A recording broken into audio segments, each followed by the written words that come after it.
Hola Mugiwara, bienvenidos a navegar con nosotros de nuevo. Zoro nunca fue de apegarse mucho al pasado. Lo que realmente le importaba era la próxima pelea, la siguiente montaña que cortar, el siguiente espadachín que vencer. Pero después de todo lo que pasó en Wano, después de enfrentarse a Kaido, a King e incluso hablar con una espada que parecía tener vida, se volvió imposible ignorar ciertos cabos sueltos. Y ahí es donde entra la historia de su padre. Porque sí, ya sabíamos que su nombre era Arashi, que era un Shimotsuki, y que venía de la villa Shimotsuki, allá en el East Blue, pero lo que nunca nos habíamos preguntado realmente era por qué ese tipo desapareció de la nada y cómo fue que perdió la vida. Y es ahí donde tal vez el mismo Zoro empiece a preguntarse, ¿fue solo uno más en la lista de guerreros derrotados o hay algo más detrás? En el capítulo 1109 hay una línea rápida de Yogoro cuando menciona que los vientos de la generación pasada soplan de nuevo. Y es fácil dejarla pasar, pero si te pones a pensar, viento, Arashi. Su nombre literalmente significa tormenta. Puede parecer un detalle menor, pero tal vez sea una pista. Luego viene el capítulo 1152, donde Gavan le habla a Zoro y suelta un comentario fuerte. Aún no has cortado tu propio destino, espadachín. Eso le da vueltas en la cabeza a Zoro. Se hace el que no escuchó, pero se queda pensativo. Y quien conoce a Zoro sabe que él no piensa en cosas ligeras. La verdad es que hay algo raro en la forma en que Arashi desapareció. Dicen que fue a enfrentar piratas y nunca regresó. Va, ok,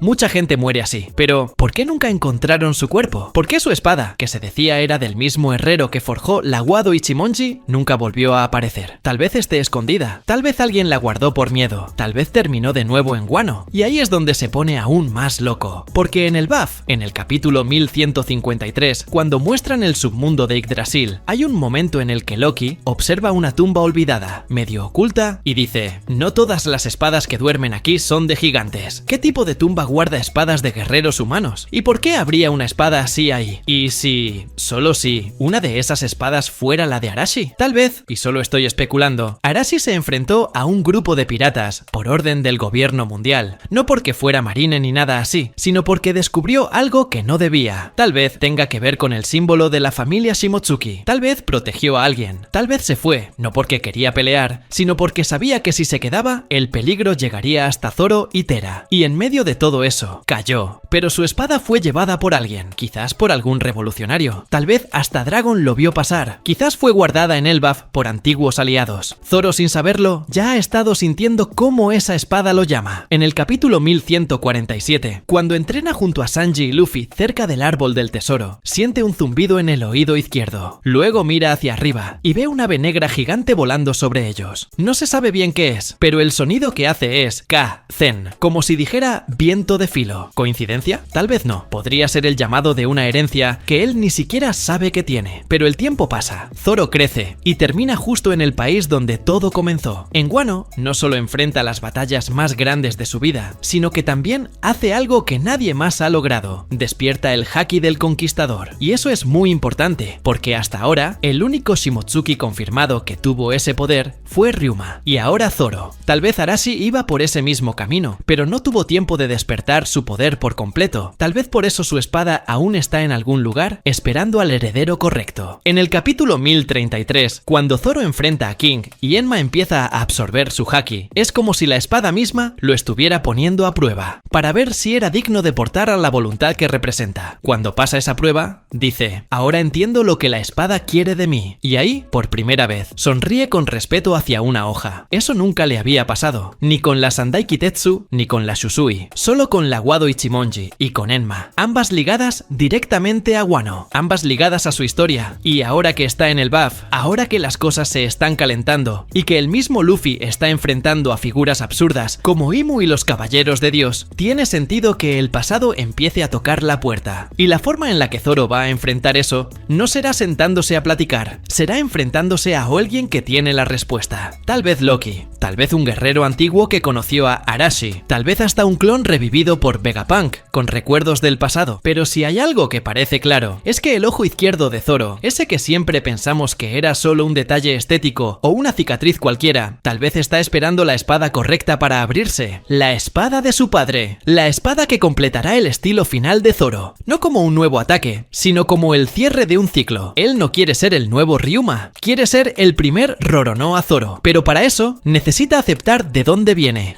necesita cortar su destino, necesita empuñar la espada que representa lo que se perdió. Y tal vez, cuando esa espada finalmente esté en sus manos, su ojo izquierdo se abra por primera vez desde el time skip, y el mundo vea que el mejor espadachín no es solo quien porta 3 espadas, sino quien honra la cuarta, la que nació de la sangre, del silencio y del sacrificio. Después de todo lo que pasó en Wano, se puede decir que Zoro se ha acercado más que nunca a sus raíces. Descubrió que es descendiente directo de los Shimotsuki, una familia legendaria de espadachines, y tuvo contacto con figuras que estaban vinculadas a ese pasado. Pero faltaba una pieza, y esa pieza siempre fue Arashi, su padre. Es como si Zoro estuviera listo para aceptar el nombre de su linaje, pero lo que le impide cargar con eso con total convicción es que nunca entendió por qué su padre simplemente desapareció. Y ahí es donde tal vez Oda comenzó a construir ese misterio desde antes, mucho antes de que lo notáramos. En el SBS del volumen 105, Oda confirmó que el padre de Zoro se llamaba Arashi y que perdió la vida enfrentando piratas. Pero en la práctica, eso es solo la punta del iceberg, porque si fuera para terminar ahí, ¿para qué confirmar ese nombre ahora, tan cerca del final? Tal vez el objetivo sea justamente lo que ya debes estar sintiendo también: abrir una puerta. Arashi pudo haber sido más que un simple espadachín de la aldea Shimotsuki. Tal vez tenía una razón muy clara para irse, y ahí es donde entra el gobierno mundial. En el capítulo 1053, cuando descubrimos que los Gorosei estaban desesperados por borrar la verdad sobre la fruta de Luffy y que el gobierno mundial puede manipular siglos de historia, queda claro que cualquiera que descubriera algo incorrecto sería perseguido. Y ahí viene la conexión que tiene sentido. El dojo de la aldea Shimotsuki no era solo un lugar de entrenamiento, era un punto de resistencia. Si el maestro Koshiro tenía un libro explicando el haki del conquistador, y si Kuina creció con este tipo de conocimiento, entonces Arashi probablemente sabía más de lo que debía. Tal vez descubrió algo relacionado con la herencia de los Shimotsuki, o peor aún, tal vez descubrió el secreto de la línea de Ryuma. ¿Y por qué el gobierno mundial tiene miedo de Wano? Y se intentó proteger eso y terminó siendo cazado. Eso explicaría por qué se fue y por qué Tera, la madre de Zoro, nunca dijo mucho. Ella tal vez sabía que si Zoro descubría todo, iría tras ello y podría acabar siguiendo el mismo camino que su padre. Y ahí es donde entra el posible momento en que Zoro descubre la verdadera historia de Arashi. Puede ser en el BAF, puede ser con alguien que luchó al lado de su padre, tal vez hasta un viejo pirata retirado que lleva la cicatriz de una batalla antigua. O puede ser con Yamato, quien está en una peregrinación y puede encontrar registros de batallas que los samuráis libraron fuera de Wano. Sea como sea, Zoro podría finalmente descubrir que Arashi no desapareció porque perdió de una manera trivial. Él eligió desaparecer para proteger algo más grande, tal vez para proteger a su propio hijo. Si esta espada es revelada, y puede ser una espada de grado legendario, o al menos una obra maestra hecha por un herrero de Wano, llevará consigo más que un simple filo. Llevará una historia que Zoro nunca supo. Y ahí viene el punto más fuerte, el momento en que Zoro sujeta esa espada por primera vez. No para pelear, sino para aceptar, porque Zoro siempre fue el tipo que pensaba que lo único que necesitaba era su propia fuerza. Pero tal vez esta nueva espada no sirva para probar su fuerza, tal vez sirva para recordarle quién es. Y eso es todo, Mugiwara. Espero que hayas disfrutado el video tanto como nosotros disfrutamos haciéndolo. Si deseas seguir acompañando nuestras aventuras, no olvides suscribirte y activar la campanita para recibir notificaciones. Deja tus comentarios sobre lo que te gustaría ver en el próximo video y hasta entonces, que la suerte esté siempre de tu lado. ¡Hasta la próxima!